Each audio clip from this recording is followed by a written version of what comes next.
Hola, muy buenos días a todos. Les damos la más cordial bienvenida a nuestro seminario en educación continua de la División de Bioética del CISAR. Nos da mucho gusto volverlos a encontrar en este día, en donde vamos a hablar sobre bioética y derechos humanos en las residencias médicas. Antes de iniciar, me voy a permitir darles algunas indicaciones. Como ustedes ya saben, el panelista nos va a hacer favor de exponer y posteriormente le vamos a hacer llegar sus comentarios, preguntas, dudas a través del chat de preguntas y respuestas. Ustedes la pueden escribir, nosotros se las haremos llegar al final de la sesión para compartir en un pequeño diálogo sobre el tema y bueno, posteriormente se concluirá con el seminario. Les recuerdo que para poder obtener la constancia de participación al seminario, ustedes deben de cubrir con el 80% de las sesiones y bueno, en este caso deben de estar al pendiente de las fechas a través de nuestras redes sociales del CISAR, en donde se podrá ustedes dar cuenta de cuáles son las próximas sesiones. Por ejemplo, ahora vamos a hablar de la educación en las residencias médicas en este ciclo de seminario. La siguiente sesión va a ser sobre el intrusismo profesional y así lo vamos a ir llevando a cabo. Pues la más cordial bienvenida al doctor Domingo Vázquez. Es un honor para nosotros tenerlo aquí en el CISA. Yo soy la maestra Patricia Mancilla, soy coordinadora de la maestría en bioética del CISA. Voy a permitir leer la semblanza curricular, una breve semblanza del currículum del doctor Francisco Domingo Vázquez Martínez. Él es médico cirujano, egresado de la Facultad de Medicina de la Universidad Nacional Autónoma de México. Es especialista en recursos humanos para la salud por la Fundación Osvaldo Cruz en Brasil. Es maestro en educación médica por la Facultad de Medicina de la UNAM y tiene un doctorado en pedagogía por la Facultad de Filosofía y Letras de la UNAM. Ha sido integrante del personal académico de la Facultad de Medicina de la UNAM, de la Facultad de Estudios Superiores de Zaragoza, de la misma Universidad Nacional Autónoma de México. Ha sido profesor en la División de Estudios de Posgrado de la Facultad de Medicina de la misma UNAM y profesor del Instituto Nacional de Salud Pública. Es vocal ejecutivo del Comité de Ciencias de la Salud, de los comités interinstitucionales para la evaluación de la educación superior. Actualmente es investigador titular del Instituto de Salud Pública de la Universidad Veracruzana. Su línea de investigación es la educación médica en el espacio docente asistencial. Es profesor invitado de la maestría en Educación en Ciencias de la Salud del Centro Universitario de Ciencias de la Salud de la Universidad de Guadalajara. Entre otras actividades y nombramientos que tiene el doctor Francisco Domingo, es responsable y fundador del Observatorio de Educación Médica y Derechos Humanos, OVM, de la Universidad Veracruzana. Es secretario del Observatorio Nacional de Bioética y Derechos Humanos y Laborables en Educación Médica de la Academia Nacional de Educación Médica. Es miembro del Sistema Nacional de Investigadores SNI, Nivel 1, es miembro del cuerpo académico de la calidad de instituciones formadoras de la Asociación Mexicana de Facultades y Escuelas de Medicina y es par evaluador de programas de educación médica en Bolivia, Colombia, Costa Rica, Ecuador, El Salvador, México y Perú. Pues sin más preámbulo, le doy la más cordial bienvenida al doctor Domingo Vázquez. El micrófono es de usted. Muchas gracias, maestra Patricia Mancilla. Un gusto estar aquí con ustedes y compartir un poco del trabajo que actualmente estamos realizando en la Universidad Veracruzana y de manera muy particular en el Instituto de Salud Pública. Vamos con mucho gusto, a atender la invitación que por parte del CISAB hemos recibido para trabajar el tema de bioética y derechos humanos en las residencias médicas. Reitero mi agradecimiento al Centro de Investigaciones Sociales Avanzadas, en particular al doctor Antonio Muñoz Torres, con quien tuvimos el contacto inicial para realizar esta actividad y participar en este seminario de formación en bioética y particularmente bioética, educación en medicina y valores humanos. Me parece que es un tema relevante por muchas razones, entre otras, porque es un tema del que prácticamente no se platica, no se habla, no se estudia, no se reflexiona y hace falta realmente profundizar y ahondar mucho en esta relación entre educación médica, valores humanos y bioética. La presentación la haremos en memoria de la doctora Nicole Stark, ¿sí? Es una residente fallecida el 19 de septiembre, hace unos días, eh, después de realizar su guardia clínica en el Instituto Mexicano del Seguro Social. Más allá del lugar, puede ser Guadalajara, puede ser Monterrey, puede ser la Ciudad de México, puede ser la ciudad de Jalapa, Veracruz, en donde ustedes gusten y manden. Las situaciones precisamente entre educación médica, derechos humanos, ¿no? Está tan deteriorada en nuestro país que estamos frecuentemente y cada vez más frecuentemente viendo casos como este de la doctora Nicole Stark. Que en paz descanse.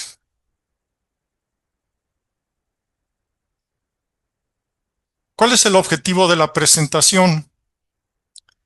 Eh, bueno, el objetivo es promover la importancia y la comprensión y aplicación de los valores como dignidad, respeto a la integridad personal y los derechos humanos en el contexto de las residencias médicas. ¿Sí?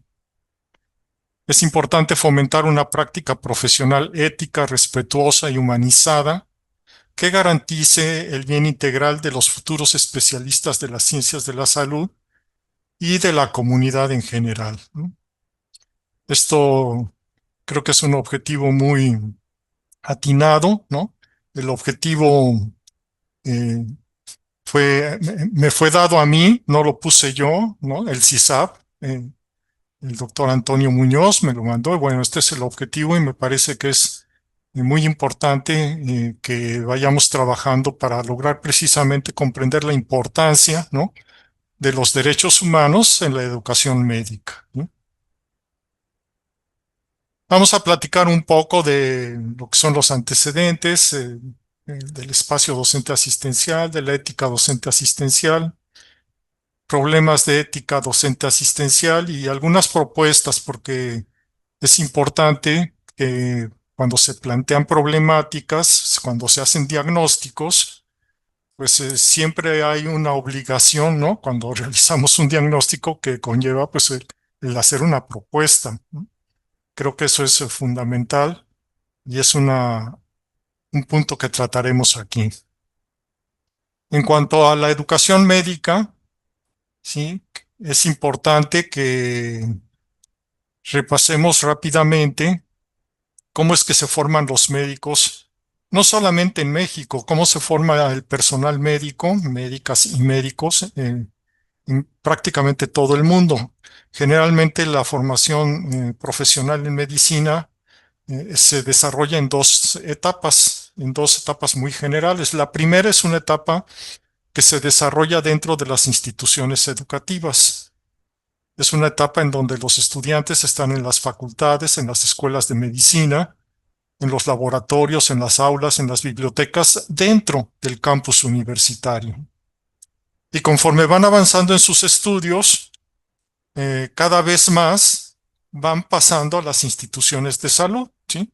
Primero durante los ciclos clínicos, los 2 últimos años de la carrera de la licenciatura en medicina prácticamente son en las instituciones de salud. Ya no van los estudiantes para nada a las instituciones educativas, están prácticamente todo el tiempo durante el internado y el servicio social. en las unidades médicas, ¿sí? Pero el que estén en las unidades médicas no quiere decir, o no debería, ¿no?, de entenderse como que ya dejan de ser estudiantes. Están en las unidades médicas, pero siguen siendo estudiantes, ¿sí?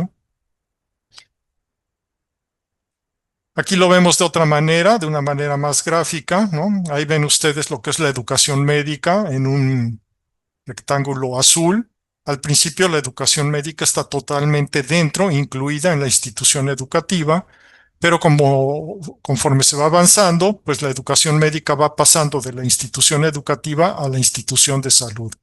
Al final de la educación médica, pues son las instituciones de salud en donde están los estudiantes de medicina de los 2 últimos años, repito, internado y servicio social, y durante todas las especialidades médicas. Cuando un médico general se quiere especializar, pues todos sus estudios, toda su formación está dentro de la institución de salud, ¿sí?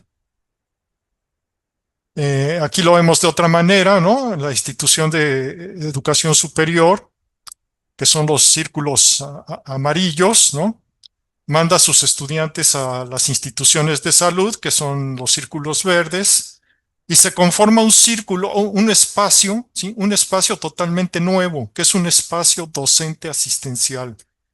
Este espacio docente asistencial es bien importante tenerlo muy claro, porque es en este espacio docente asistencial del que vamos a estar hablando todo el tiempo, y es el espacio en donde se tiene que garantizar, ¿no?, tanto la formación médica como la atención médica. O sea, son dos, es un espacio en donde se tiene que garantizar, ¿no?, el derecho a la educación médica que tienen todos los estudiantes de medicina, y el derecho a la atención médica que tienen todos los pacientes que están en las instituciones de salud, ¿sí? Pero no podemos ver el hecho de que los estudiantes lleguen a una institución de salud como que llegan a un espacio totalmente ajeno a las instituciones educativas, ¿no? Llegan, pero llevan con ellos, ¿no?, toda un derecho que se les tiene que seguir garantizando, que es el derecho a la educación. Ahí es en donde también hablamos de la ética docente asistencial, ¿sí? Entonces, en el espacio docente asistencial tenemos nosotros, vamos a hablar de una ética aplicada, vamos a hablar de, un poco más adelante, vamos a hablar de cuáles son las obligaciones éticas y cuáles son las características actuales de la ética docente asistencial, ¿sí? Este es un punto importante. Si no concebimos el espacio docente asistencial, no se concibe la ética docente asistencial. Pensamos que la ética, ¿no?, que sigue siendo la ética médica, la ética, la bioética, ¿no?, lo que tienen las instituciones de salud para todo su personal, para todo su quehacer de atención médica. Y por otro lado, ya se quedó la ética de la institución educativa, ¿no? Ya se quedó atrás, porque esa corresponde nada más a la institución educativa. Entonces, eso es bien importante. Tenemos que concebir este espacio para concebir una nueva ética, una ética diferente a la ética puramente universitaria y diferente a la ética puramente hospitalaria, asistencial, ¿sí? Es una ética diferente. Fíjense que esto tiene un antecedente histórico que es bien importante, ¿no?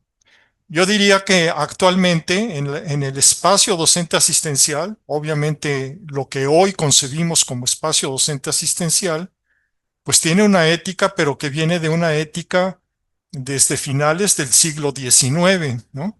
Ahí tienen ustedes una cita del doctor Eduardo Lisiaga, que es el fundador del Hospital General de México, allá por 1905, ¿no?, si no mal recuerdo, pero que desde que estaba en planeación el Hospital General de México a finales del siglo XIX, 1887, ahí lo están viendo, dice: la enseñanza de la medicina tiene que hacerse en los enfermos, en los enfermos, no en los enfermos, y todas las naciones civilizadas han convenido en que los que asistan por la beneficencia pública, en los enfermos que se asistan por la beneficencia pública, sirvan para la enseñanza de la clínica, ¿no? Entonces, este es un principio, digamos que ha prevalecido y en algún momento sigue prevaleciendo en nuestros hospitales, ¿no? Los estudiantes llegan al hospital, llegan a hospitales públicos y los pacientes que están en los hospitales públicos tienen que pagar su atención médica sirviendo para la enseñanza de la clínica, ¿sí? Esto, digamos que es una visión, una perspectiva de finales del siglo XIX, ¿sí? Entonces, aquí viene una primera pregunta que yo voy a ir haciendo preguntas, no para que las contestemos en este momento, pero sí para que vayamos reflexionando, ¿no? Y para que vayamos pensando si lo que estamos haciendo actualmente es lo más adecuado desde una perspectiva actual, ¿no? Esta pregunta no se la estamos haciendo a médicos del principios del siglo XX o a finales del siglo XIX. Se la estamos haciendo, nos la estamos haciendo, ¿no? Ya en 2025, ¿sí? Lo estamos haciendo 100 años después, ¿no? O más de 100 años después. Y la pregunta es, ¿se vale pagar la atención médica sirviendo al proceso de enseñanza-aprendizaje del personal médico? Y aquí, pues decimos que en general al personal de salud, porque esto también pasa en enfermería, por ejemplo, también pasa en odontología, ¿no? Entonces, todas las carreras, son muchas carreras del área de ciencias de la salud, los estudiantes van a las instituciones hospitalarias, a las instituciones de salud, a completar su aprendizaje, ¿no? Y entonces ahí llegan y ahí hay pacientes, y los pacientes no solamente están ahí para recibir atención médica a sus problemas de salud, ya están ahí también para servir, ¿no? A un proceso de enseñanza-aprendizaje del que muchas veces ni se enteran, ¿sí? Esto es algo que yo creo que ahora, desde la perspectiva actual, yo insisto, pues tendremos que empezar a reconsiderar. Ahí queda la pregunta para que después ustedes también, si gustan, pues estemos platicando sobre ellas, ¿no? Y entonces surge otra pregunta, también aquí hay una pregunta bien importante, ¿no? Dice, los estudiantes de medicina, el estudiantado de medicina, tanto las estudiantes como los estudiantes de medicina, están en las unidades médicas únicamente para formarse profesionalmente. Pues hasta lo que llevamos visto ahorita, nosotros diríamos que sí. Bueno, pues ya vimos las etapas de la educación médica. Parece que los estudiantes de medicina van a las instituciones de salud a completar su formación, ¿no? Entonces, esta es una pregunta que vamos ahorita en un momento a reconsiderar, o que tienen ustedes que reconsiderar, ¿no? Es una segunda pregunta, ¿no? Bueno, vamos a revisar cómo surge el internado médico, cómo surge la idea de que los estudiantes de medicina, ¿no? Durante el quinto año, generalmente el quinto año de la carrera, una vez que ya cursaron sus estudios en la Facultad de Medicina, una vez que ya llevaron los ciclos clínicos, algunos de ellos en las unidades médicas, pues se van todo un año a las instituciones de salud, ¿no? El internado médico surge como tal, como parte del plan de estudios en 1962, hace ya más de 60 años, hace 63 años, ¿no? Y entonces esta es una cita bien importante, ¿no? Que van a encontrar ustedes en la crónica de la Facultad de Medicina, en el tomo 1, una crónica que realizó el doctor Gasca González, ¿no?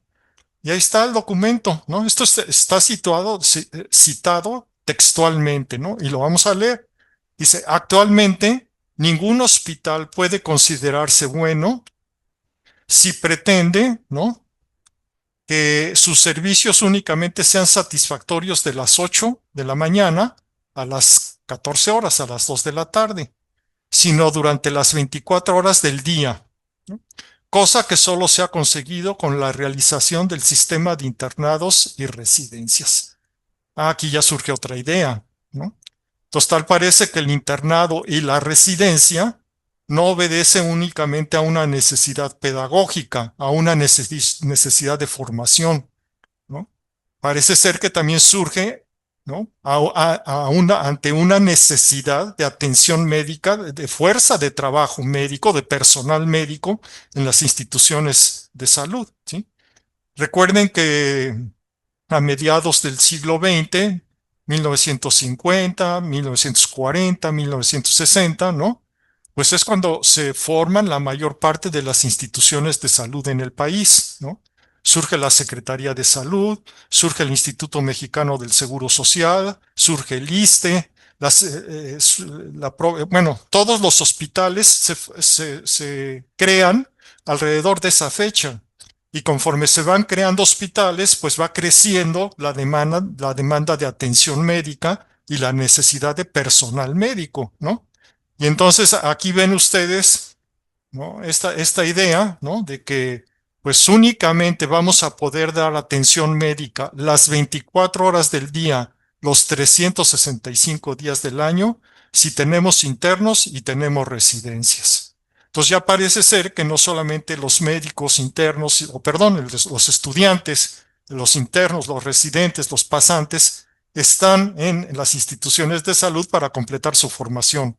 Están también para, ¿no? Atender una necesidad de personal médico, ¿sí? ¿Cómo surge el servicio social? Un poco antes, ¿no? Bueno, la historia del servicio social es más conocida y ahí está nada más, voy a leerlo subrayado, ¿no? El servicio médico social de la universidad es uno de los pasos más importantes, ¿no? Para resolver dos importantes problemas. La escasez, fíjense, la escasez y en no pocos casos la carencia absoluta de asistencia médica. Pues el servicio social, ahorita que es parte del plan de estudios de la carrera de medicina, surge también por la escasez de personal médico en las zonas rurales, ¿no? Y bueno, por ahí dice, y la concentración de los médicos en los centros de población importantes. Y ya después al final dice, además que los pasantes de medicina conozcan antes de recibir su título aspectos muy importantes del ejercicio real de la profesión. Entonces resulta que no solo el internado, también el servicio social surge como no solamente como parte de un proceso formativo, como parte de un proceso de formación profesional, sino que surge también como parte de las necesidades de trabajo médico en las zonas rurales, ¿no? ¿Y qué podemos decir de las residencias? Exactamente lo mismo, ¿no? Ya lo veíamos en la cita del doctor Gasca cuando hablaba del sistema de internados y residencias. Únicamente se puede garantizar la atención médica cuando tenemos internos y residentes. La atención médica las 24 horas del día, los 365 días del año, ¿no? Entonces aquí queda muy claro, bueno, pues que tenemos dos tipos de médicos y así es como los caracteriza precisamente el sistema de información de la Secretaría de Salud, ¿no? Hay médicos de contrato y hay médicos en formación, personal médico en formación, ¿no? Y personal médico de contrato. O sea, en el primero están los médicos generales, los médicos familiares y los médicos especialistas que son contratados por las instituciones de salud para dar atención médica. Pero también, ¿no? Aquí quedan considerados los médicos personal médico en formación y así lo van a encontrar ustedes. Entonces se habla de personal médico, ¿no? Internos, pasantes y residentes son personal médico. Y otra cosa importante, la beca de internos, pasantes y residentes corre a cargo de las instituciones de salud, no a cargo de las instituciones educativas, ¿sí? Entonces estamos hablando de personal médico y le pone en formación. Bueno, pues, sí, porque también están llevando un plan de estudios, un plan académico, ¿no? Internos, pasantes y residentes, ¿no? Entonces tenemos estos dos tipos de personal, ¿no? Aquí ven las tablas de la importancia del del personal médico en formación, de la importancia que tienen los estudiantes de medicina como fuerza de trabajo, ¿sí? Estas son estadísticas oficiales. No les voy a leer toda la tabla, ¿no? Únicamente quiero que se centren ustedes en el cuadrito, ¿no? Que está en el último renglón de la última columna. Dice ahí porcentaje de horas semanales de atención médica a cargo de personal médico en formación. Entonces, el 48%, el 48% de la atención médica en los establecimientos médicos de consulta externa y de hospitalización que tienen estudiantes de medicina, obviamente, que son la mayoría, ahí lo pueden ver ustedes, está a cargo de los estudiantes de medicina. Entonces, los estudiantes de medicina, el personal médico en formación, es una parte importantísima, fundamental de la fuerza de trabajo médico en las instituciones de salud. Las instituciones de salud, las instituciones, los hospitales, los consultorios, si no hubiera internos, si no hubiera pasantes y si no hubiera residentes, pues la mitad prácticamente de la atención médica se perdería, ¿sí? Entonces, acuérdense, hace 62 años, ¿no?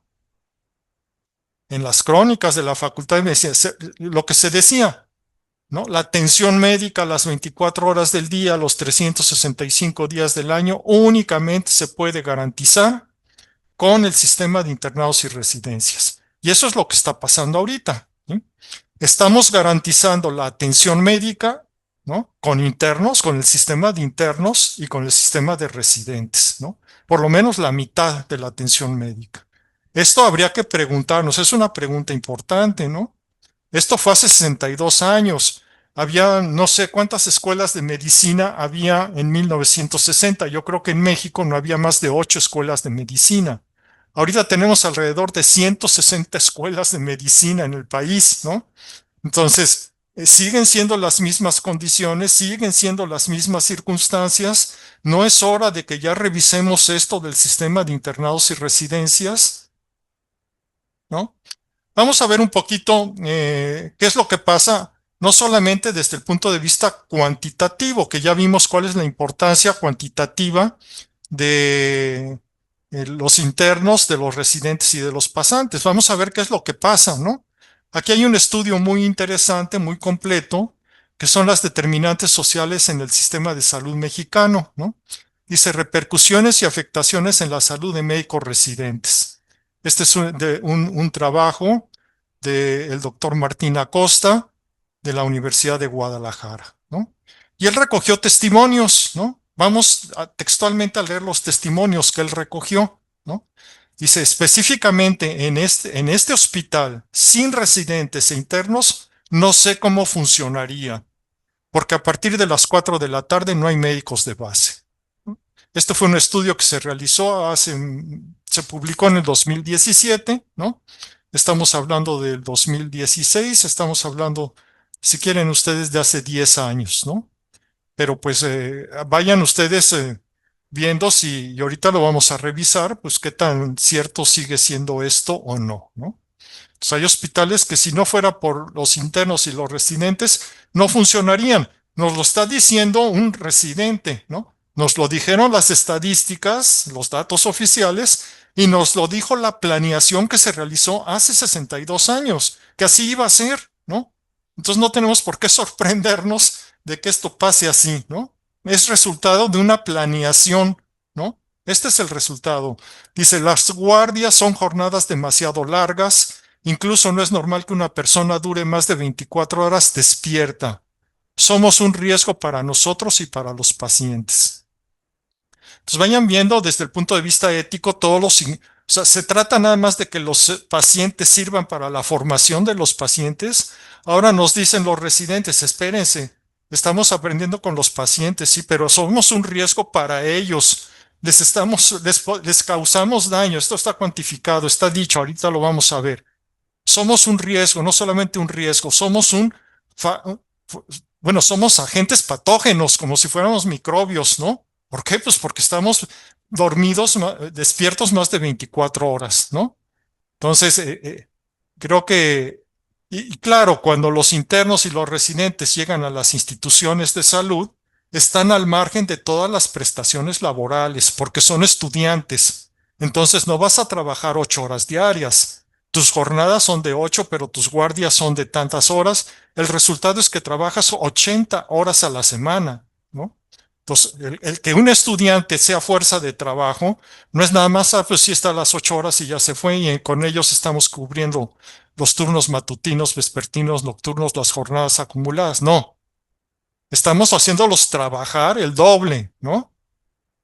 O el triple. Otro testimonio, si el médico de base te dice que tienes que hacer una cosa, una curación, tienes que hacerla. Si pides material, ¿no? Pues no hay nada. pero tienes que resolverla y si no, a ver cómo le haces, ¿no? Entonces, tenemos casos muy bien documentados de cirugías que dicen, bueno, pues si quieres aprender a hacer esta cirugía, pero no tenemos material, pues o se los pides a los pacientes o vas y lo compras tú, ¿no? Y esto no es un problema actual, estas son testimonios del 2017, ¿no? El problema no se ha resuelto, pero no es un problema actual, es un problema de siempre, ¿sí? Entonces, ¿cómo le hacemos? Pues vamos a ver cómo le hacemos. Yo quiero aprender a operar, pues tengo que operar, porque si se suspenden las operaciones, pues ¿dónde va a quedar mi formación como cirujano? Entonces, si tengo que comprar gasas, pues las compro, y si se las tengo que pedir a los pacientes, pues se las pido, ¿no? Ahorita está prohibido. Por esas fechas no. Se considera que uno debería de dormir, que uno no debería de dormir, que siempre deberías estar trabajando, ¿no? Nos exigen que tengamos que conocer a los 80 pacientes, 2 residentes y 3 o 4 internos nuevos al 100%. Y pues no se puede, ¿no? No se puede. Me he sentido muy deprimida y aunque estoy medicada no veo claro. Ya no le veo sentido a seguir viviendo, hasta he pensado en empastillarme y decir adiós. De hecho, ya me despedí de mis amigos. Testimonios de residentes en el 2017, ¿no? Acuérdense cómo empezamos esta sesión, ¿no? La verdad no sé qué hacer. A veces quisiera morirme para que esto se acabe. Este es otro problema. ¿Dónde están los derechos humanos? ¿Dónde está la ética docente asistencial en todos estos testimonios? Para que lo vayan ustedes conceptualizando y ubicando. Estamos hablando de ética docente asistencial, ¿no? Ahí están, ¿no? Los resultados no solamente son ideaciones suicidas, son hechos suicidas, ¿no? Aquí estamos hablando de julio del 2025, la muerte del doctor Abraham Reyes, ¿no? Una muerte, ¿no?, que resume millones de historias de residentes en las unidades médicas, ¿no? No nos vamos a detener más. Ahí volvemos al caso de la doctora Nicole Stark, ¿no? Tenemos 2 días que está pasando esto. Tenemos 2 julio, ¿no? Que ha pasado durante años y años, ¿sí? Y seguimos en las mismas. No le damos visibilidad al espacio docente asistencial. Los estudiantes llegan, las estudiantes llegan, las residentes llegan a los hospitales y son fuerza de trabajo, ¿no? No has dormido, no me importa, ¿no?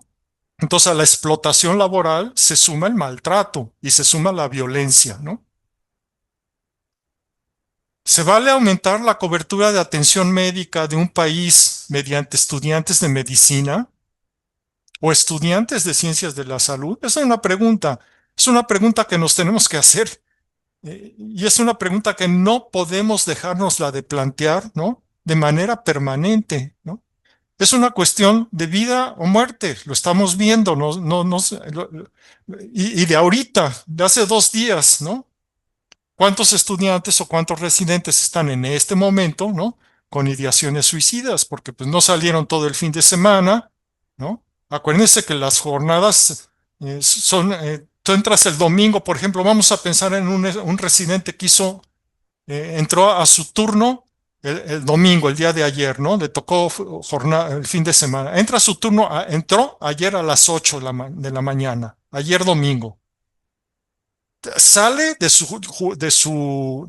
7, 8 de la mañana, sale de su guardia hoy lunes a las 7, 8 de la mañana, pero no se va a su casa, empieza su jornada laboral normal. Entonces ahorita, ¿no?, y que son las 11 de la mañana, ¿no? 10:30 de la mañana, ya tiene 26 horas trabajando ese residente, ¿no? Y sale a las 4, 3, 4 de la tarde, si bien le va, ¿no? Entonces son jornadas que afectan a los propios residentes y que afectan a la atención médica, nos lo están diciendo ellos, ¿no? Se vale garantizar un derecho, por ejemplo, el derecho a la atención médica, ¿no?, a expensas de otro derecho, el derecho a la salud o a la vida del personal médico en formación. Estamos garantizando atención médica, ¿no? El derecho a la atención médica que tiene toda la población, la estamos garantizando, ¿no?, a expensas del derecho a la salud o a la vida, ¿no?, del personal médico en formación. ¿Se vale? Esa es otra gran pregunta que tenemos nosotros que hacernos. Es una pregunta que nos tenemos que hacer después de 60 años, más de 60 años, de haber planeado este sistema. Estos son los resultados del sistema planeado hace 60, 70 años, ¿no? No es casual, vuelvo a repetir, es el resultado de una planeación.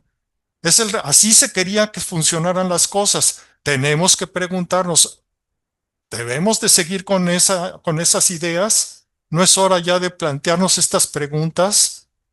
Entonces, ahí en el espacio docente asistencial es un espacio de encuentro, es un espacio en donde tenemos que garantizar tanto el derecho a la educación como el derecho a la atención médica. No podemos garantizar uno y dejar de garantizar el otro, ¿no? O los garantizar. Acuérdense que los derechos humanos son interdependientes, ¿no? No podemos separar uno de otro. Y aquí lo estamos viendo de manera muy clara.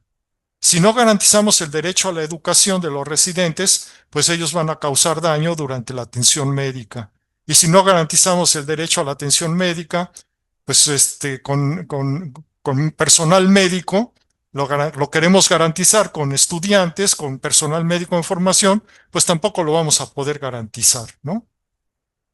Y entonces aquí es donde viene precisamente esto de la ética. ¿Dónde queda aquí la ética, no? Entonces hablábamos de la ética aplicada al espacio docente asistencial. Estamos hablando de una ética, ¿no? Aplicada, ¿no? Y entonces, desde el punto de vista de la ética aplicada, según la de la cortina, ¿no? Vamos a ver qué es lo que nos dice. Dice, es ético, ¿no? Lo que favorece, propicia, facilita, contribuye a la realización de la misión institucional, ¿no? Entonces, ¿cuál es la misión del espacio docente asistencial? La misión del espacio docente asistencial es garantizar el derecho a la educación médica y garantizar el derecho a la atención médica. Ese es el espacio docente asistencial. Diferente del espacio puramente asistencial, que su única misión es garantizar el derecho a la atención médica. O del espacio puramente universitario, en donde se tiene que garantizar el derecho a la educación. Pero en ese espacio docente asistencial tenemos que garantizar los dos derechos, ¿sí? Entonces, va a ser ético lo que favorece, ¿no? La garantía, la protección, ¿no? El respeto al derecho a la educación y el respeto a la atención médica. Si no lo favorece los derechos, esos dos derechos, entonces es algo que no es ético, ¿no? Segundo, la misión del espacio docente asistencial es esto que ya les acabo de comentar, la educación, al trabajo digno y a la atención médica. Bueno, aquí aparece otra cosa, el trabajo digno, tanto de los médicos en formación, ¿no? Personal médico en formación tiene que tener condiciones de trabajo digno, las condiciones que garantiza la Ley Federal del Trabajo, las jornadas de trabajo, por ejemplo, jornadas máximas de 48 horas, 40 horas, se está hablando ahorita de 40 horas, ¿no? Bueno, pues eso debería ser para los residentes, lo mismo que para cualquier otro trabajador, lo mismo que para los internos, lo mismo que para cualquier otro trabajador o trabajadora. Y bueno, más allá, por ejemplo, de trabajar 40 horas o las 48 horas, tienes derecho a las guardias, al trabajo, al pago extra. Entonces, si te vas a quedar 80 horas, pues te deberían de pagar 80 horas, ¿no? Deberían de pagar tu salario más tus horas extras, ¿no? ¿Qué es lo que pasa con los residentes, por ejemplo, en la Unión Europea? ¿O qué es lo que pasa con los residentes, bueno, en la Unión Europea hablemos nosotros si quieren de España, ¿no? Pues los residentes se están peleando por hacer guardias porque se las pagan, ¿no? O sea, hay que decirle, no, yo ya no te voy a dar una guardia porque ya hiciste guardia ayer y ya no puedes hacer guardia hoy, ¿no? Y otra cosa, bueno, ¿por qué no garantizar el trabajo digno a personal médico contratado para eso, ¿no? Y los residentes que se dediquen a estudiar con una beca de las instituciones educativas. Esas son otras cosas, ¿no? Y bueno, desde la perspectiva ética es una obligación propiciar desarrollar políticas, planes, programas y acciones que favorezcan los derechos humanos en el espacio docente asistencial, ¿no? Eso es lo ético, esos son los derechos humanos en el espacio docente asistencial, ¿no?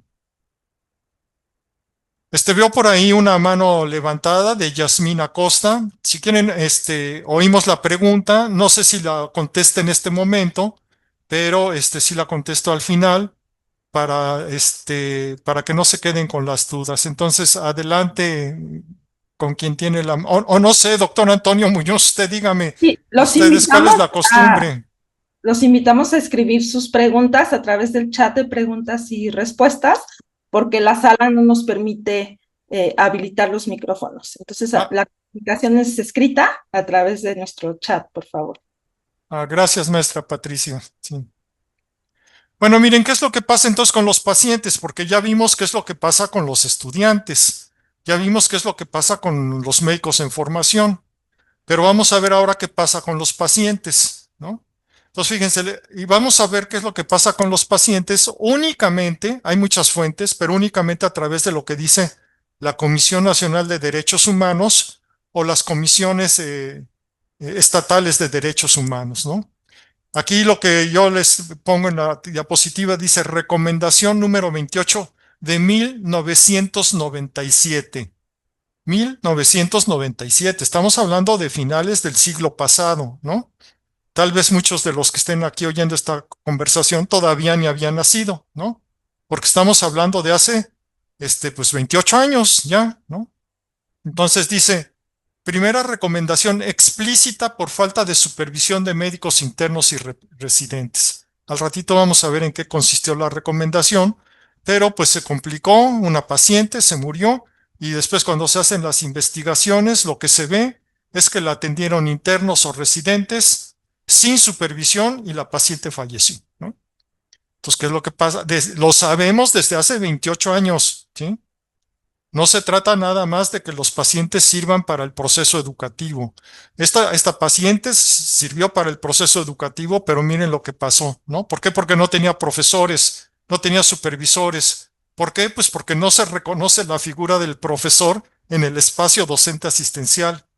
Es un profesor, ¿no? Es un médico adscrito que hace su trabajo como si estuviera en el espacio puramente asistencial y los residentes y los internos se le pegan a ver qué es lo que ven y qué es lo que pueden hacer, ¿no? Pero no hay condiciones para la supervisión ni para la docencia en el espacio docente asistencial, ¿no? La recomendación más reciente es la 108 de este año, de hace menos de un mes. Recomendación explícita más reciente por falta de supervisión de personal médico residente. ¿Qué pasa? En 28 años sabemos que está pasando esto y no hacemos nada, ¿no? ¿Dónde quedó la ética institucional? ¿Dónde quedó toda el impacto que podría tener la Comisión Nacional de Derechos Humanos? Acuérdense que la Comisión de Derechos Humanos se fundó precisamente en esa década, en los 1990, y desde los primeros años de funcionamiento de la Comisión nos está diciendo esto. ¿Y qué ha pasado? Nada, seguimos en la misma, ¿no? La Comisión Nacional tiene más de 28, bueno, ya 28 años recomendando, ¿no? Los derechos más violados a la vida, al acceso y protección a la salud, derecho a una vida libre de violencia obstétrica, derecho al acceso a la información en materia de salud, etcétera. No solo eso, en el 2009, fíjense bien, se hizo una recomendación general, ¿no? Una recomendación general a todas. Fíjense que aquí es bien importante esto. Ahí léanle ustedes, señoras y señores secretarios de salud, de la defensa, de Marina, gobernadores, jefes de gobierno del Distrito Federal, directores generales del IMSS, del ISSSTE, de trabajadores del Estado, de petróleos mexicanos. ¿A quién se está dirigiendo esta recomendación? Se está dirigiendo la recomendación a las instituciones de salud, porque no se visibiliza el espacio docente asistencial. Los derechos en el espacio docente asistencial, ¿no? Son dos, el derecho a la educación y el derecho a la atención médica. Y la Comisión Nacional de Derechos Humanos únicamente visibiliza, ¿no?, el derecho a la atención médica porque está viendo a los residentes y a los internos como parte del personal de las instituciones de salud. Los dejó de ver, nunca los ha visto como parte de las instituciones educativas, ¿no? Y yo creo que por ahí va parte, ¿no?, de la falta de efectividad y de la falta de impacto que tienen las recomendaciones. Acuérdense que las recomendaciones tienen un fin fundamental. Tienen muchos, pero uno de los fundamentales es que los hechos no se vuelvan a repetir, ¿no? Y que tenemos 28 años en que se están repite y repite y repite y repite. Pues, ¿qué pasa? ¿Algo está mal? ¿La recomendación está mal dirigida, está mal orientada, está mal hecha? No sé qué pasa, ¿no? Pero una de las hipótesis, bueno, pues es que no se la están haciendo a las instituciones educativas, que tienen mucho que ver, que tenemos mucho que ver. Yo estoy en la Universidad Veracruzana con esta problemática, ¿sí? Entonces, fíjense bien, esa recomendación general, ¿cómo surge? Después de revisar 11.800 quejas, más de 11.800 quejas, se concreta, ¿no? En tres problemas. ¿Por qué pasa tanto? Acuérdense que el sistema de salud es el sistema que más recomendaciones recibe de parte de la Comisión Nacional de Derechos Humanos. O sea, la Comisión Nacional de Derechos Humanos, a la institución que más recomendaciones hace, es a las instituciones de salud. Más que a las judiciales, ¿eh? Más que problemas eh, de violencia en las cárceles, más que problemas de impartición de justicia, más, no, a las instituciones de salud. ¿Y cuáles son los tres problemas? Uno, falta de médicos, especialistas y personal de enfermería necesarios para cubrir la demanda. Bueno, se está refiriendo a que obviamente falta, con todo y estudiantes, ¿no? Pues falta personal. Dos, falta de capacitación para elaborar diagnósticos eficientes y otorgar tratamientos adecuados en las enfermedades. Esta es un diagnóstico demoledor. Yo cada vez que lo leo realmente no deja de sorprenderme que las instituciones educativas no hayan tomado cartas en el asunto. Este es un problema, ¿no? Derivado de la falta de derecho a la educación médica, ¿no? ¿Por qué no hay educación médica en los hospitales? Porque ya lo vimos, ¿no? Los problemas de la educación médica no están en las facultades de medicina, no están en los simuladores, no están en los laboratorios, no están en las bibliotecas, en el campus universitario. Los problemas de la educación médica están en las instituciones de salud, ¿no? Y es ahí donde no estamos, fíjense bien, no, ¿qué nos está diciendo la comisión? Pues que los médicos salen sin competencias diagnósticas y terapéuticas, no saben hacer diagnósticos, no saben indicar tratamientos. Eso es lo que nos dice esta recomendación. Y entonces, pues esto quiere decir que las instituciones educativas algo tenemos que hacer, ¿no? Insuficiente supervisión de residentes o pasantes por parte del personal de salud. Así como hay recomendaciones de estas para residentes, hay recomendaciones para internos y hay recomendaciones para pasantes, ¿sí? Acuérdense que esta es una recomendación general, ¿sí? De 2009, estamos hablando de hace ya, ¿no? Pues estamos hablando de hace 16 años, ¿no? ¿Y qué ha pasado? Nada. Miren, esta es la última recomendación del 36 del 2025, ¿no? Del análisis realizado se advirtió que, así como el personal médico residente, eso quiere decir PMR, omitieron la adecuada atención médica que B2, víctima 2, requería para brindarle un diagnóstico de certeza, así como un tratamiento idóneo y oportuno, lo cual incidió en la vulneración de sus derechos humanos a la protección de la salud, a la vida y al trato digno. Esto fue lo que el personal médico residente omitió la adecuada atención médica, ¿no? Bueno, pues, ¿qué más claro queremos que nos digan que este es un problema grave que hay que atender? Es un problema de vida y muerte, no solamente de residentes, no solamente de internos, de pacientes, ¿no? También los pacientes están sufriendo esta falta, ¿no?, de garantía a los derechos en las instituciones educativas y en las instituciones de salud. Esta falta de garantía en el espacio docente asistencial, de derechos en el espacio docente asistencial. Ahí hay otra recomendación de violencia obstétrica, ¿no? Miren este testimonio, dice: aún recuerdo lo traumático que fue mi trabajo de parto en el IMSS. Me trataron exactamente como eso, un objeto de estudio, más bien de prácticas. Pasaron por mí varios residentes hasta que finalmente me negué a seguir siendo ultrajado, ¿no? Esta en relación un poco me recuerda la ética con la que el doctor Lisiaga pensó el Hospital General, ¿no? Entonces, esta paciente que estaba, bueno, y además estamos hablando del IMSS, no estamos hablando de un hospital civil o de un hospital general, ¿no? Pero como que esa ética se proyectó también a las instituciones públicas, pero esta paciente pues tenía que pagar su atención médica sirviendo a los residentes para que aprendieran, ¿no? Seguramente tacto vaginal, seguramente para ver dilatación del cérvix, seguramente, pues no sé, aunque fuera simplemente ver la posición del niño, ver cómo estaba, ¿no? Entonces imagínense, ¿no? La atención en el servicio de ginecobstetricia la llevaron a cabo fundamental médicos residentes e internos de pregrado. No hubo la debida supervisión del trabajo de los alumnos por parte de médicos adscritos, lo que se tradujo en evidentes complicaciones para la paciente. Esta es la primera recomendación de la que yo les hablé, la de 1997. 1997. Acabamos de leer hace rato la del 2025. Entonces, aquí, ¿qué es lo que nos está faltando? La educación médica desde el enfoque de la salud basado en derechos humanos, ¿no? Este es un enfoque que me parece que es fundamental, es un enfoque que tenemos que retomar nosotros porque pues es un enfoque que nos permite hacer este diagnóstico y es un enfoque que nos da orientaciones para atender, para resolver toda esta problemática, ¿no? Dice, la relación entre derechos humanos y la salud se da en por lo menos 3 puntos. La violación a los derechos humanos de la población tiene consecuencias sobre la salud de la misma. Este es un punto fundamental. Esto está publicado desde 1994. Ahí tienen ustedes la cita, ¿sí?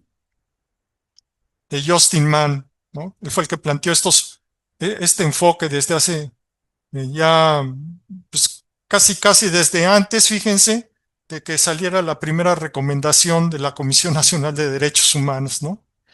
Entonces, se violentan los derechos humanos y tiene consecuencias para la salud, ya lo vimos. Se violentan los derechos humanos de los médicos residentes y ahí las consecuencias, ¿no? Los problemas de ideación suicida, los de los suicidios, de las muertes, los problemas de la salud mental en general y problemas también de salud física, ¿no? Dos, los programas de salud pueden promover o violentar los derechos humanos. Los programas de formación de personal de salud, leámoslo así, pueden promover o violentar los derechos humanos. ¿Cómo están nuestros programas de formación de personal de salud? ¿Promueven o violentan los derechos humanos? Y tres, la vulnerabilidad a la mala salud de los grupos poblacionales se reduce protegiendo, respetando y cumpliendo los derechos humanos. ¿Cuál es la solución a toda esta problemática? Pues tenemos que proteger, tenemos que respetar, tenemos que cumplir, ¿no? Que tenemos que garantizar los derechos humanos, el derecho a la educación médica en el espacio docente asistencial y el derecho a la atención médica en el espacio docente asistencial. Esa es la solución. Y acuérdense que al final de cuentas esa es la función ética, ¿no? Del espacio docente asistencial, ¿no? O lo ético, ¿no? Es garantizar esos derechos, ¿no? Que se cumplan esos derechos en ese espacio docente asistencial. Ahí está la traducción para lo que es educación médica, ¿no? La violación a los derechos humanos de los actores de la educación médica violenta su derecho a la salud y a la población. Los programas de educación médica pueden, en este caso, ¿no? Estamos viendo que más bien violentan más que promover. Tampoco hay que ver esto en blanco y negro. Hay muchos tonos de grises y los acepto y hay cosas casi blancas en muchos lugares, ¿sí? Eso hay que decirlo y hay que recalcarlo para que también tenemos modelos a seguir de cosas que se pueden hacer, ¿no? Y tercero, la salud de la población y de los actores de la educación médica se protege respetando sus derechos humanos, ¿no? Bueno, ahí lo tenemos de manera gráfica, ¿no? Por ejemplo, empezamos de abajo hacia arriba en el sentido de las flechas. El derecho al trabajo digno de los profesores de medicina. Bueno, ¿cómo vamos a tener derecho a la educación en el espacio docente asistencial si no tenemos profesores? Si los médicos adscritos del espacio docente asistencial no reciben un reconocimiento por su trabajo docente, no se les reconoce ni pecuniariamente, ni honoríficamente, ni en especie, ni de otra manera diferente. O sea, no todo es en dinero, ¿no? Pero al final de cuentas, pues no hay garantías. Las universidades tenemos profesores de primera y de segunda.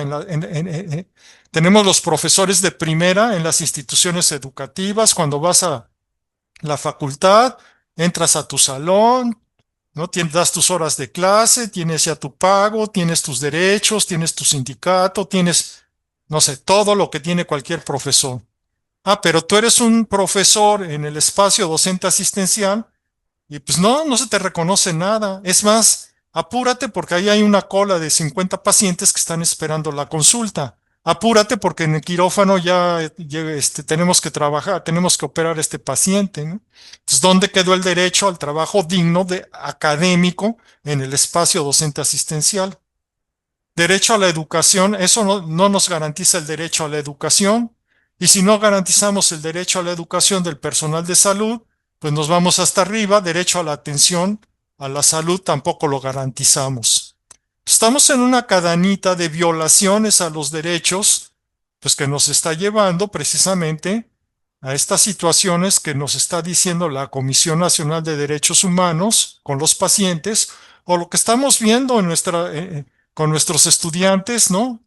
En los hospitales, ¿sí? Y que acabamos de revisar. Ahí están, ¿no? Otra manera, la misma manera, ¿no? Para no. Hace falta, bueno, aquí sería, hace falta un cambio de perspectiva ética en el espacio docente asistencial. Vamos a seguir considerando indefinidamente que los pacientes tienen que pagar su atención médica sirviendo al proceso de enseñanza-aprendizaje. Fíjense que en la ética de investigación, eso ya se resolvió hace mucho tiempo. En los hospitales, si quieren que los pacientes entren a un programa de investigación, hay un comité de ética en investigación, hay consentimientos informados, hay una vigilancia, ¿no? ¿Y qué pasa cuando los pacientes entran a un programa de educación médica? Pues ni se enteran que están siendo parte de un proceso educativo. ¿Cuántos procedimientos se le hacen al paciente no por necesidad de atención, no por necesidades diagnósticas o no por necesidades terapéuticas, sino por necesidades pedagógicas, como el testimonio que acabamos de leer hace rato de una paciente en un servicio de ginecobstetricia, ¿no? Pero que lo mismo pasa en todos los servicios. Bueno, tenemos que seguir con esta ética, o ya es hora de cambiar. Ya creo que ya tenemos que repensar, ahora sí que actualizar, tenemos que cambiar esto, ¿no? De manera definitiva. Y la normatividad nos lo está pidiendo, no es que lo vengamos y lo digamos nosotros aquí, ¿no? Ya hay una normatividad nacional, ¿no? Que es la Ley General del Sistema Nacional Anticorrupción. El artículo 2 lo dice de manera muy clara, ¿no? El inciso 8, establecer las acciones permanentes que aseguren la integridad y el comportamiento ético de los servidores públicos. Los residentes son servidores públicos, ¿eh? Ellos están en la Ley Federal del Trabajo. No se considera así a los internos y a los pasantes, pero no formalmente, aunque conceptualmente son servidores. Ellos son los que garantizan el derecho a la atención médica a las 12 de la noche o los domingos o en las poblaciones rurales, ¿no? Entonces, ellos son sujetos obligados a garantizar un derecho, así como crear las bases mínimas para que todo órgano del Estado mexicano, todo órgano, instituciones educativas, instituciones de salud, establezcan políticas eficaces de ética pública y responsabilidad en el servicio público, ¿no? La propuesta concreta es que los comités de ética hospitalarios de bioética, ¿no? que esos ya existen, ya están funcionando, ya, mal que bien, ahí están, ¿no? En hospitales con personal médico en formación, pero debe de ser un comité hospitalario de bioética diferente para el espacio docente asistencial. Si no conceptualizamos el espacio docente asistencial como algo específico, con problemas y con características muy particulares y muy propias, no vamos a resolver esta problemática. No es todo el hospital, es el espacio docente asistencial, ¿no? Entonces tenemos que incorporar personal de las instituciones educativas, ¿no? A ver, ¿tú cómo vas a garantizar el derecho a la educación? Que es la institución educativa es la obligada, no es la institución de salud la obligada a garantizar el derecho a la educación. No es la institución de salud la que tiene que reconocer a los profesores el trabajo académico en el espacio docente asistencial. No es la institución de salud la que tiene que realizar las evaluaciones, ¿no? De los estudiantes en el espacio docente asistencial. Todas esas son obligaciones, revisen lo que es el derecho a la educación y todas las obligaciones que tienen las instituciones educativas con sus internos, con sus pasantes y con sus residentes. Entonces hay que desarrollar una política de integridad docente asistencial, ¿no? Y bueno, debe de haber códigos de ética docente asistencial, así como tenemos códigos de ética médica, códigos de ética en investigación, pues códigos universitarios que no funcionan en los hospitales porque están en otro lado. Pues tenemos que tener un código de ética docente asistencial, ¿sí? Y bueno, ahí lo tienen ustedes de manera visual, el ser del espacio docente asistencial, así como estamos ahorita, cómo es el espacio docente asistencial. El código es lo que nos va a llevar al deber ser, a lo que estamos ahorita planteando. El deber ser es que se garantice el derecho a la educación y que se garantice el derecho a la atención médica, que se proteja a los pacientes, que se proteja a los estudiantes, que se proteja el trabajo académico, que se proteja el trabajo asistencial de los residentes, de los internos, con una supervisión adecuada. ¿Quién tiene las obligaciones de supervisar internos? Por ejemplo, el domingo a las 12 de la noche o el 15 de septiembre a la 1 de la mañana, ¿no? El 16 de septiembre. ¿Quién va a garantizar la supervisión en los hospitales? Todo eso lo tenemos que plantear, nos lo tenemos que preguntar y lo tenemos que resolver, ¿no? ¿Por qué no lo resolvemos? Pues porque la institución de salud atiende a sus problemas y cree que atendiendo sus problemas asistenciales va a resolver los problemas del espacio docente asistencial. Y porque la institución educativa atiende a sus problemas y a la garantía del derecho a la educación dentro del campus universitario, pero se olvida de sus estudiantes en el espacio docente asistencial. Y los problemas del espacio docente asistencial no se resuelven ni con políticas hospitalarias ni con políticas educativas. Se resuelven con políticas docente asistenciales. Eso es lo que nos hace falta. No lo tenemos. Y entonces, ¿qué es lo que estamos viendo? No tenemos códigos, no tenemos visualizado el espacio docente asistencial. Bueno, pues hay una crisis moral, que eso es lo que pasa cuando no hay éticas, y eso lo dice Juliana González. Ahí lean lo que es el poder de leer los fundamentos y valores de ética y bioética. No lo decimos nosotros, no lo digo yo, ¿no? Cuando no hay eso, pues vemos que hay crisis moral, confusión de roles. ¿Eres estudiante o eres médico? ¿Eres profesor o eres adscrito, médico adscrito? ¿O eres paciente o eres de un recurso de aprendizaje para los... ¿Qué rol tienes? ¿Cuál es tu papel en el espacio docente asistencial? ¿No? Hay deshumanización. ¿Cómo no va a haber deshumanización? Vean a nuestros residentes, los testimonios y vean las consecuencias, ¿no? Hay sufrimiento, hay violación de derechos. Todo eso, ¿por qué? Pues porque no hay una ética, ¿no? Una ética aplicada al espacio docente asistencial, ¿no? Entonces necesitamos eso, aplicar precisamente la Ley General del Sistema Nacional Anticorrupción, pero al espacio docente asistencial. Necesitamos códigos de ética docente asistenciales que no tenemos, ¿sí? Eso es lo que tenemos que trabajar y eso es lo que se está pugnando, ¿no? Desde lo que es el Observatorio de Educación Médica y Derechos Humanos y desde lo que es la Academia Nacional de Educación Médica. Ahí están las preguntas, ¿no? Por si quieren hacer alguna consideración al respecto. Las preguntas que nos fuimos haciendo a lo largo de toda esta plática, ¿no? Y bueno, eso sería todo por mi parte. Muchas gracias. Al contrario, doctor, muchas gracias porque su ponencia ha sido muy interesante y también muy ilustrativa de las necesidades que tenemos en las instituciones de salud, en las facultades y universidades, sobre visibilizar este espacio docente asistencial. Me permito hacerle algunos comentarios de los participantes que nos han hecho llegar a través del chat de preguntas y respuestas.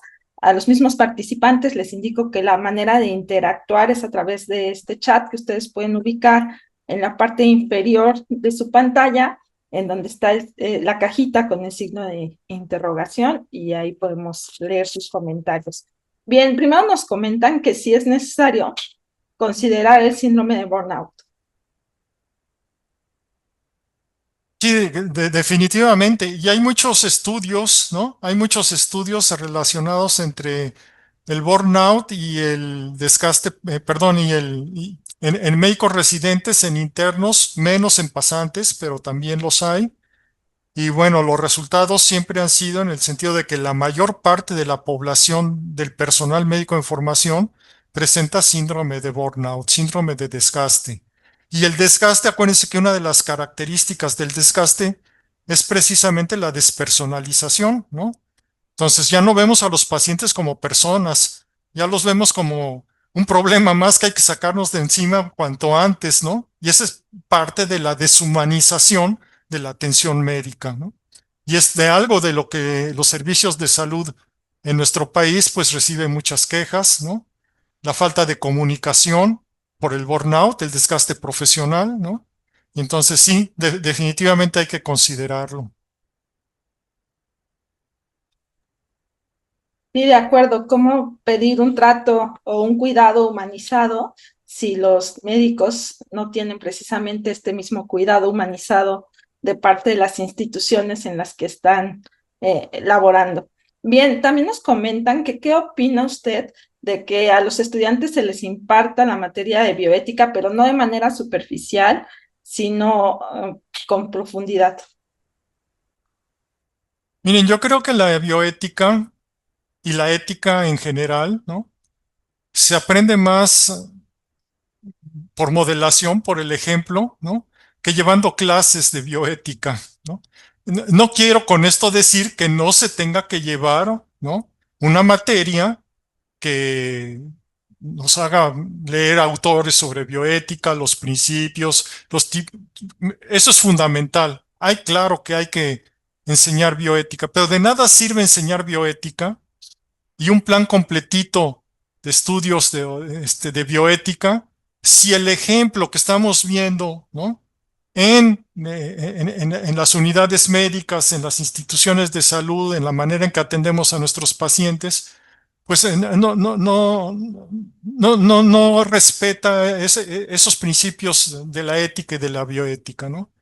¿Qué va a decir un residente que lleva sus clases de bioética, ¿no?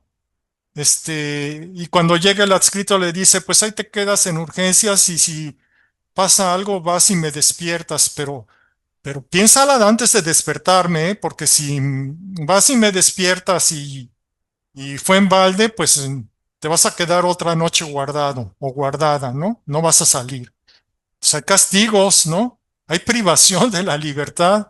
Entonces, por mucha ética y por muchas clases que les den al estudiante, si está viendo ese comportamiento que tienen hacia ellos y hacia los pacientes, pues la ética en ese sentido sale sobrando, ¿no? La ética enseñada en ese contexto.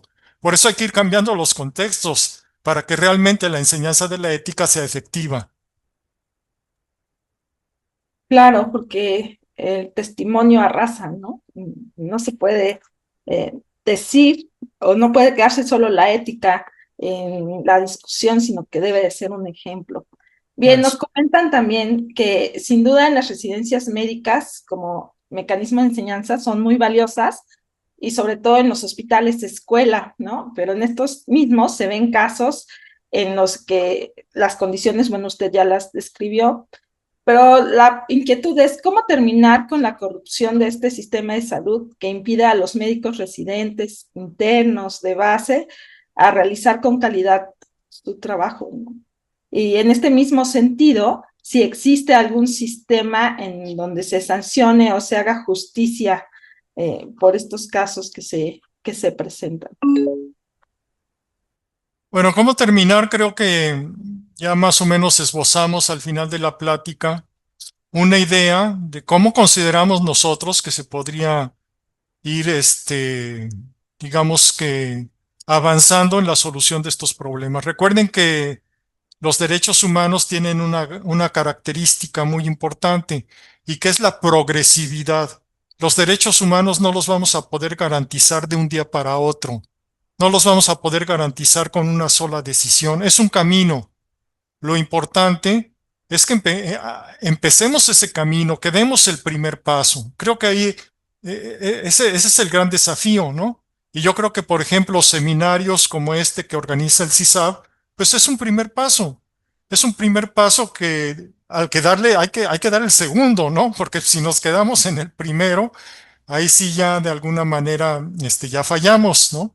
Entonces, esto tiene que ser de manera progresiva. Las instituciones educativas tienen que ir haciéndose cada vez más conscientes de sus obligaciones en las instituciones de salud, con sus estudiantes que no están en el campus universitario, ¿no? No es frecuente, desafortunadamente, oír juicios como, pues a nosotros qué, ya están en el hospital, ¿no? En el hospital, pues bueno, que lo resuelvan en el hospital, ¿no?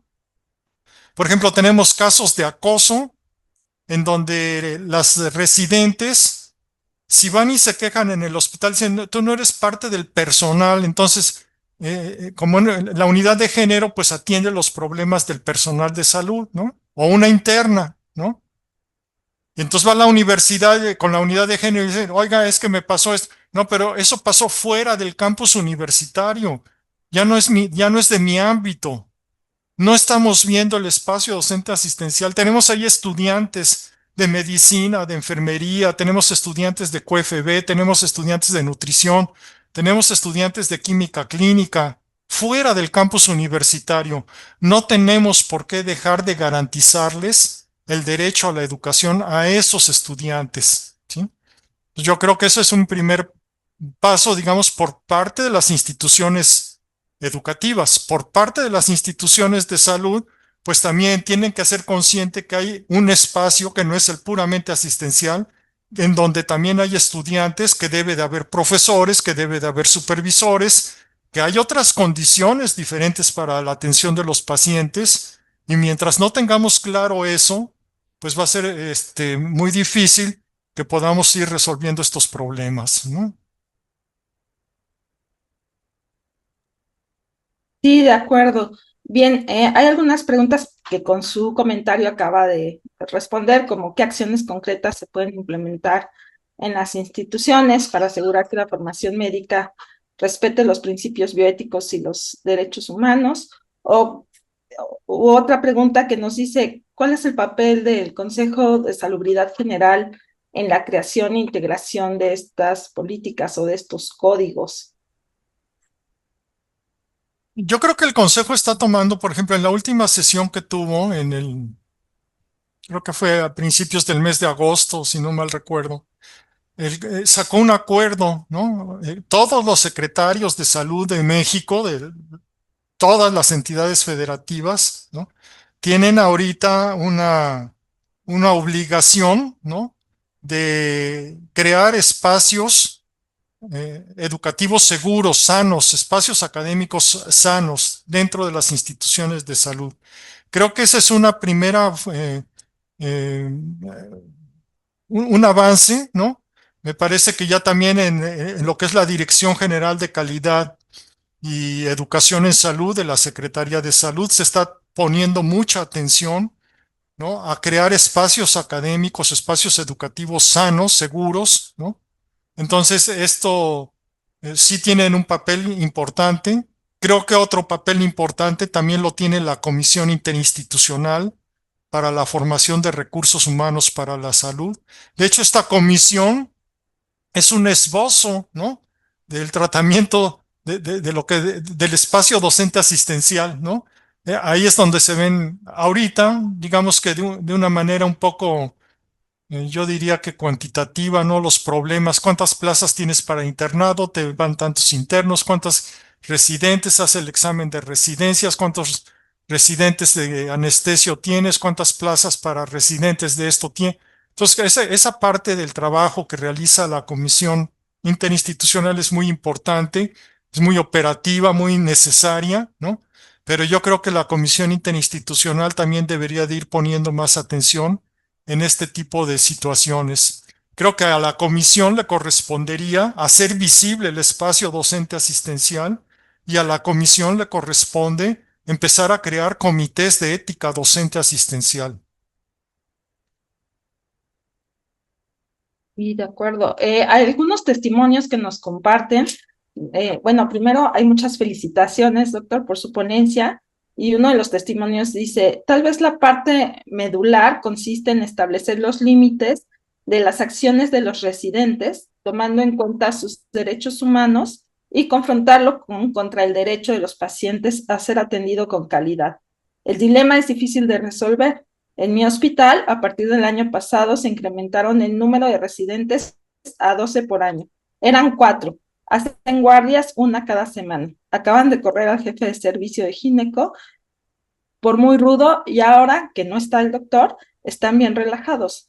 No presentan bien a los pacientes, no operan las graves, es más, no participan en la decisión de las intervenciones de los pacientes, sin tomar en cuenta que estamos con los médicos de la pandemia, que tienen una experiencia práctica en la realidad clínica muy reducida, porque no realizaron práctica clínica. ¿Cómo solucionar esto? Bueno, yo creo que ahí a veces hay una, se asocia derechos humanos con permisividad, se asocia con relajación, se asocia con falta de cumplimiento, se habla de generaciones de cristal, se habla de que no les puede uno decir nada. Creo que ahí hay una confusión. No tiene nada que los derechos humanos no tienen nada que ver con eso. Son otra cosa, ¿no? Por ejemplo, derechos humanos, aquí tuvimos hace poco una discusión o una revisión, estábamos platicando, y esto sucede en muchas especialidades médicas, ¿no? En muchos programas, en donde a veces la permisividad está por parte del sistema, porque el sistema obliga a ser permisivo, ¿no? Entonces, ¿qué pasa con un residente, con un R1 que reprueba un examen, ¿no? Pues el R1 lo tiene, generalmente si se le aplica la normatividad universitaria, un examen reprobado en el posgrado es dado de baja de manera automática, ¿no? Entonces, pero ¿qué pasa con los residentes? Ah, no, si lo doy de baja, me quedo sin una plaza y me quedo sin el presupuesto de esa plaza, entonces ya para el año que entra ya no me dan esta plaza de residente y me voy a quedar sin residentes. Entonces, ¿qué pasa con ese R1 que pasó? No, pues que reprobó. Ah, no, pues pásalo a R2, porque si no vamos a perder la plaza. Eso sí es permisividad y eso sí es violación a los derechos humanos, ¿no? Entonces, el exigir es parte de los derechos, ¿no? Tú eres estudiante, tú tienes obligaciones, no solamente tienes derecho a la educación, tienes obligaciones, ¿no? Como estudiante que tienes que trabajar, tienes guardias, tienes obligaciones, tienes una serie de características que tienes que cumplir. Entonces, no hay que confundir derechos humanos con este relajamiento, con esta permisividad que se puede dar en algunos lugares que definitivamente pues no podemos estar de acuerdo con ello, ¿no? Claro. Otro comentario nos dice, estimado doctor, agradezco profundamente lo que nos ha compartido y entiendo lo complejo del tema. En razón de ello, me gustaría conocer si entre los residentes y todo el personal que colabora en las instituciones de salud hay conciencia del cuidado integral como forma de vida y no solo como algo que deben recibir como derecho universal, sobre todo porque tenemos la obligación de cuidar al que cuida. Así es. Cada vez hay más conciencia, ¿eh? Cada vez hay más, afortunadamente. Y yo creo que vamos a llegar a un nivel, ¿no? En donde pues esa conciencia obligue ya a la realización de algunos cambios, ¿no? Entonces, afortunadamente sí, y eso depende pues mucho también, ¿no? De seminarios como este, de pláticas, de denuncias, ¿no? Acuérdense que una de las cosas fundamentales de la educación basada en derechos humanos, porque así como hay una atención, una salud basada en derechos humanos, hay una educación basada en derechos humanos, y una de las características de la educación basada en los derechos humanos es precisamente la capacitación de dos actores fundamentales, los titulares de los derechos y las personas obligadas a garantizar ese derecho. Entonces tenemos que trabajar mucho con los titulares de los derechos, ¿no? La denuncia es fundamental, ¿no? Y tenemos que trabajar con los garantes de los derechos, quien tiene la obligación de garantizar los derechos, y en ese caso, pues también decirles, bueno, por ejemplo, a los residentes, ¿no? Oye, tú eres un estudiante y tienes derecho a la educación, pero eres servidor público y tienes obligaciones de garantizar el derecho a la atención médica. Ahora, ¿en qué condiciones o qué condiciones vamos a crear para que tú garantices la atención médica? Bueno, pues tenemos que respetar tu derecho a la educación para que tú puedas garantizar el derecho a la atención médica. Que tengas supervisión, que te digan cómo hacer las cosas, que te digan si las hiciste bien, mal. ¿Para qué? Pues para que vayas mejorando, ¿no? Entonces me parece que eso es fundamental. Y sí, poco a poco tendremos que ir cambiando esta situación. Claro. Eh, Otro comentario, bueno, también lo felicitan por su ponencia y nos dicen, considero que este tipo de pláticas ayudaría muchísimo en las instituciones y encargados de la educación docente asistencial, incluyendo a profesores adjuntos, médicos desde internos, residentes, que de otra manera seguirán con los mismos problemas. Muchas felicidades. Doctor, también nos comentan si existe ya una propuesta formal para establecer un código de ética docente asistencial y de ser así, ¿cuál es el proceso para establecerlo, formalizarlo y hacerlo valer?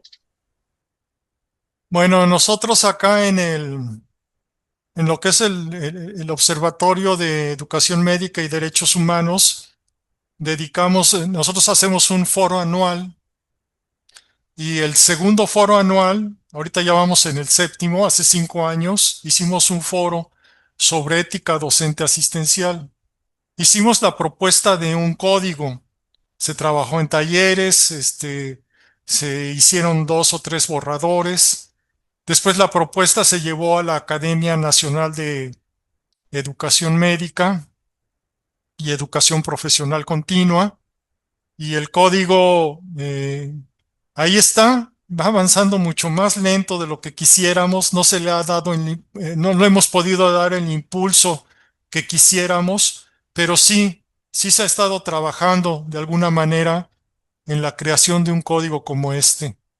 Yo creo que ese es un trabajo eh, pendiente, es un trabajo que tenemos que seguir impulsando y pues quien se quiera sumar, adelante, serían muy bienvenidos. Gracias.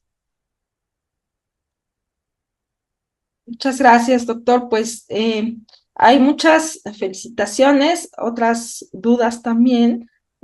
Una de ellas consiste en saber cómo pueden hacer los comités hospitalarios de bioética para incorporar o visibilizar esta situación de la necesidad de un comité de ética asistencial. Yo creo que lo más importante es que esos comités ya están integrados y dentro de sus funciones, de alguna manera se refiere también a atención a los problemas educativos en el hospital, ¿no?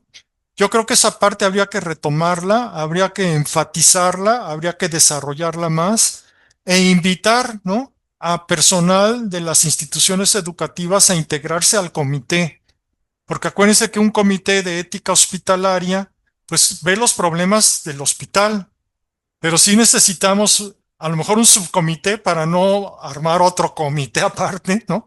pero que el comité de bioética hospitalaria tuviera un subcomité de ética docente asistencial que viera los problemas propios y específicos precisamente del espacio docente asistencial. Yo creo que herramientas tenemos, el respaldo legal ahí lo tenemos, ahí tenemos la ley anticorrupción. Es más, si no lo hacemos, estamos en contra de la ley. Entonces hay una obligación ya legal de hacer algo, ¿sí? Y eso es bien importante. También por ahí está una norma, la norma oficial 035, que es una norma para mejorar las condiciones en los ambientes de trabajo. Esa norma no la hemos aplicado a los hospitales escuela, no la hemos aplicado al espacio docente asistencial. Entonces estamos cayendo en omisión, estamos cayendo en negligencia, estamos cayendo ya en problemas que en algún momento podrían tener repercusiones más graves, ¿no? Sí, de acuerdo. Doctor, pues le agradecemos mucho este espacio que nos otorga usted el día de hoy por la mañana. Algunas de las peticiones de los asistentes es si nos puede compartir un correo electrónico para que lo contacten directamente porque tienen muchas inquietudes, propuestas, dudas, entonces quisieran contactarlo directamente si es posible y si nos gusta compartir el correo, ya sea que lo dicte o lo ponga aquí en el chat para que lo compartan. Y bueno, decirle que también nos han llegado, por otra parte, felicitaciones por su ponencia, por su labor, que indiscutiblemente es una labor titánica y que pues agradecen mucho instituciones y espacios como este, donde se pueda hablar de este tema tan necesario para los médicos, pero también para la sociedad. Entonces, Gracias, maestra. Ya puse ahí mi correo. El correo, les quiero decir que el Observatorio de Educación Médica y Derechos Humanos somos muchas personas, ¿eh? Si hemos podido hacer este trabajo es realmente porque es un trabajo de equipo, no solamente de la Universidad Veracruzana, es un observatorio que está abierto, ¿no? A que se integren personas de otros lugares. Tenemos integrantes de Colombia, tenemos integrantes de Argentina, tenemos integrantes de Perú, tenemos integrantes de Costa Rica. Entonces, también una invitación para que quien se quiera sumar y sigamos trabajando en esta línea, pues serán muy bienvenidos y muchas gracias. Ya puse ahí mi correo. muchas gracias. El correo del doctor es dvasquez@v.mx.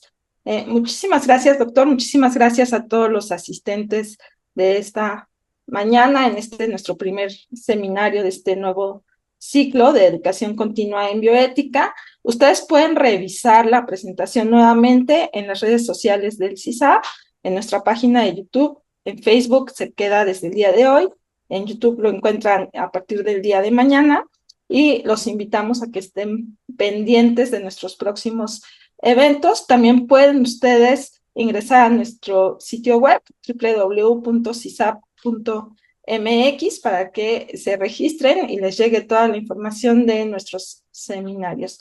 Les agradecemos mucho, no olviden registrar su asistencia el día de hoy y pues que este no sea el último encuentro, doctor, sino que sea el principio de una colaboración con ustedes. Muchísimas gracias a todos.